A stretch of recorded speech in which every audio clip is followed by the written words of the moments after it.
Hey, what's up guys? John here. Something is breaking in the US economy and it's happening faster than anyone has expected. In October alone, companies have laid off a whopping 153,000 Americans. This is the most since 2003. 153,074 job cuts announced for October, the highest since 2003 for the month, and it's a 183% increase from September. And here's what makes this terrifying. These are not from failing companies. These are companies hitting revenue targets, beating earnings, and raising guidance. So why are they cutting this aggressively? Because underneath the everything is fine narrative that we're being told, things are not fine. So Amazon recently announced its plans to cut more than 14,000 jobs, while UPS says they've already cut over 48,000 jobs this year. The consumer is weakening, debt is exploding, delinquencies are rising, and companies are bracing for a slowdown that they see coming before everyone else feels it. This isn't a jobs report story. This is an early warning as to what's to come.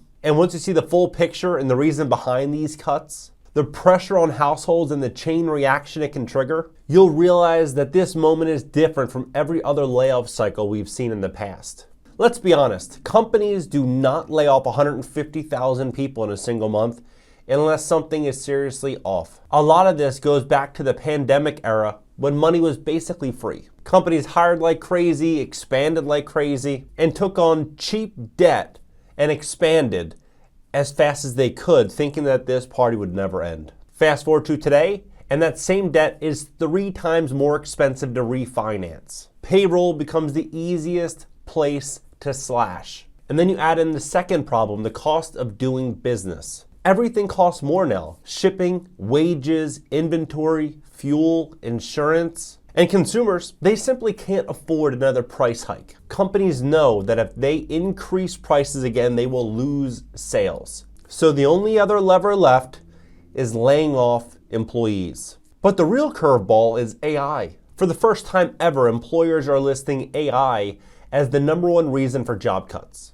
Meta has just announced they will be cutting nearly 600 positions from their Super Intelligence Labs artificial intelligence unit. Amazon announcing its largest job cuts in years, eliminating 14,000 corporate positions.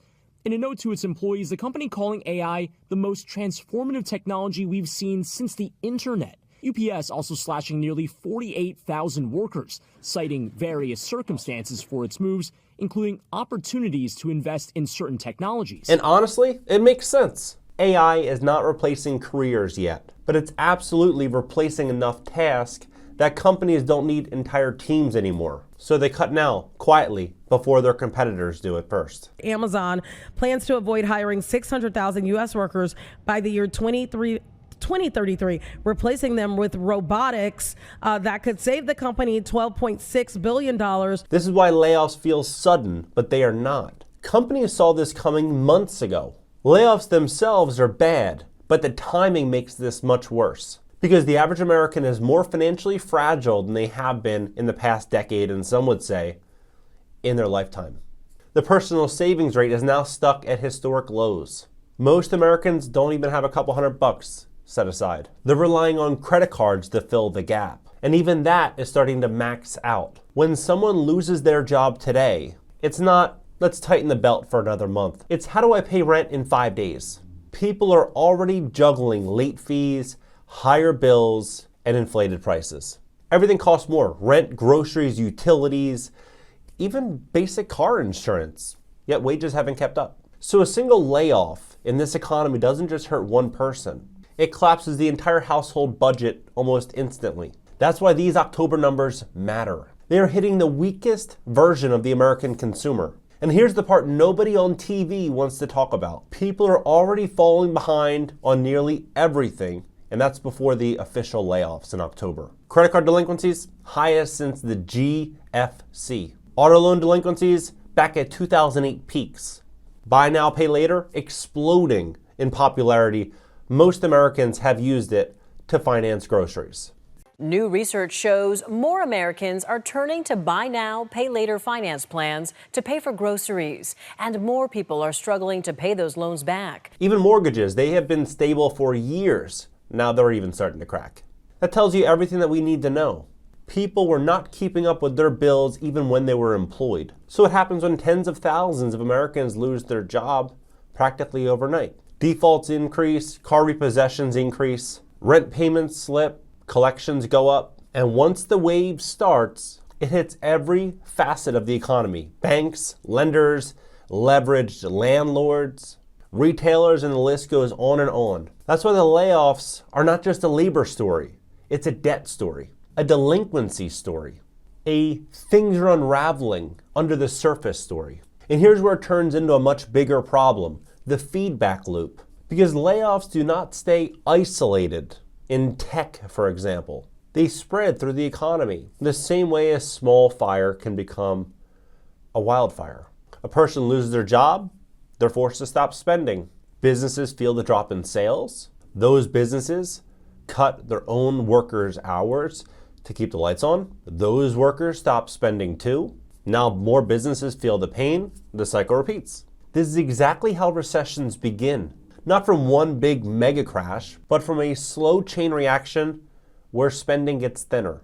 Businesses get cautious, and everyone starts cutting before the next guy does. And remember, the consumer wasn't strong to begin with. So this loop starts faster, hits harder, and spreads wider. That's why the October layoffs are a warning sign. They're showing us before the first turn of the wheel. The biggest difference in this layoff cycle is AI. Because unlike every other slowdown before, companies aren't just cutting to save money. They're cutting because the work itself has changed. A lot of the work that was once needed by 3 or 4 people can now be done with AI tools and be done with one person. Editing, customer support, marketing tasks, data handling. AI doesn't replace one single job, but it chips away at enough pieces to where companies don't need huge teams to do the 1 or 2 tasks anymore. It chips away at enough pieces to where companies don't need the same size teams. And businesses aren't waiting around to see how this plays out. They are adjusting now. If a department used to need say 20 people, now it only needs 12. They're making that move before their competitor does. Because whoever runs leaner wins in this economy. That's why these layoffs feel different. It's not a conversation of, we'll bring you back when things improve. For a lot of roles, companies just don't need as many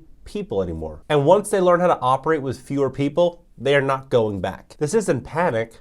This is a shift, a structural change in how business is run. And AI is the reason that these companies feel this confident to make these cuts as early as they are in this period of the cycle. If you look at how companies are acting right now, it's pretty clear that they are preparing for something. And it's not just layoffs, they're cutting expansion plans, freezing hiring, delaying projects, and quietly stacking cash. Big companies rarely ever do that unless they see trouble ahead. What they're really reacting to is a mix of things. Slower demand, higher borrowing costs, weaker consumers, and a lot of uncertainty as to the future of the economy. They don't want to get caught off guard, so they are getting ahead of the slowdown. And when the biggest companies are acting this cautiously, and it's getting this level of media attention, their peers will follow. You can see it in the earnings calls too. CEOs are using terms like macro headwinds and cost discipline, which is basically corporate code for we're worried, but we're not going to say that outright. They're not panicking,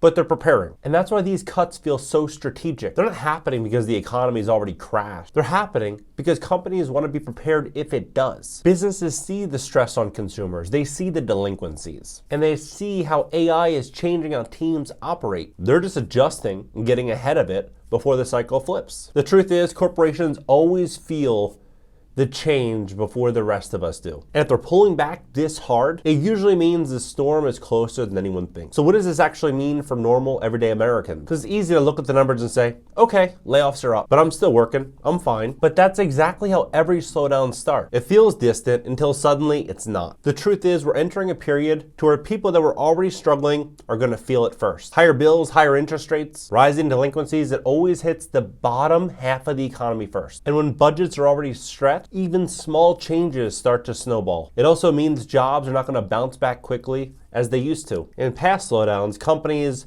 would lay off staff, and then as things got better, they would rehire. This time, AI is taking a lot of roles, and in the future, the jobs in which they do take will not come back. The job market may stay tighter and compensation compress further, even as the economy tries to avoid a full-blown recession. And for the people that do keep their jobs, the pressure is going to shift. More workload, fewer team members, higher expectations. That's what happens whenever companies run lean. People who stay end up doing the jobs of 2 people or 3 people, and the burnout becomes real. So the next few months matter, not in a panic way, but in a realistic way. This is a moment to pay attention to your money, your spending, your skills, and the stability of your income. Because when companies start pulling back this aggressively, they're not doing it for no reason. They are doing it because they expect the environment to get tougher before it gets better. So the big question now is, where does this actually go? Because nothing has officially crashed, but everything is clearly leaning in the wrong direction. When you stack the layoffs, the debt, the delinquencies, and companies pulling back all at once, it paints a pretty clear picture that the economy is losing momentum. We don't need a major recession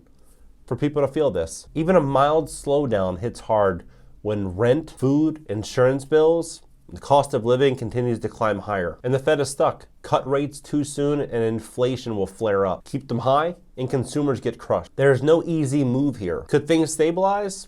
Sure, but right now the numbers are not trending that way. If layoffs keep spreading and the consumer keeps weakening, the next few months are going to feel tighter for a lot of people, even if no one officially used the word recession. At the end of the day, this is not about 1 month's worth of layoffs. It's about the entire trend in the economy. Everything is tightening at the same time. Jobs, spending, debt, consumer confidence. And when all of that moves together, it usually means the economy is shifting before most people realize it. This isn't a panic moment, it's a pay attention moment. Because slowdowns don't hit hard at one time.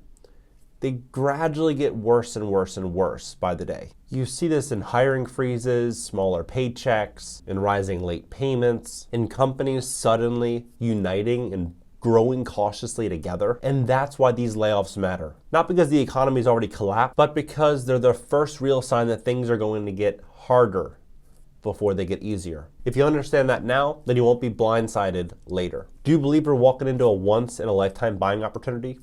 I personally do. I think we're walking into a major affordability crisis, and many people, millions of people that bought homes in 2021 at record low interest rates are struggling right now. With sky-high insurance, property taxes, home maintenance, everything's getting more expensive, food, yet their wages are softening, and in some cases going away entirely. Let's have a conversation about this below, and I'll catch you next video.